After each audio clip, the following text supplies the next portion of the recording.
আজ সকালে রাজধানীর তুরাগের ধৌর এলাকায় উত্তরণ প্রকল্পের সামনে মানববন্ধন করেছেন স্থানীয় শ্রমিক ও এলাকাবাসী। কোনো পূর্ব নোটিশ ছাড়াই সিটি কর্পোরেশনের সড়কে গেট বসিয়ে জনসাধারণের চলাচল বন্ধ করে দেওয়ার প্রতিবাদে এ কর্মসূচি পালন করেন তারা।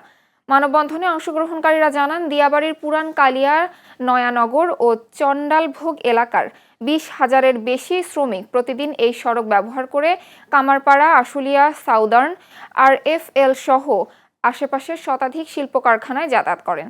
রাস্তা বন্ধ হয়ে যাওয়ায় কর্মস্থলে পৌঁছাতে তাদের অতিরিক্ত সময় ব্যয় করতে হচ্ছে এবং গুনতে হচ্ছে বাড়তি ভাড়া। এতে শ্রমিকদের পাশাপাশি স্থানীয় বাসিন্দারাও ভোগান্তিতে পড়েছেন। এ সময় প্রকল্পটির বিরুদ্ধে স্থানীয়দের জমি দখলের অভিযোগও তোলেন বিক্ষোভকারীরা। তাদের দাবি, দ্রুত সড়কটি জনসাধারণের জন্য উন্মুক্ত করে অভিযোগগুলো তদন্ত করা হোক।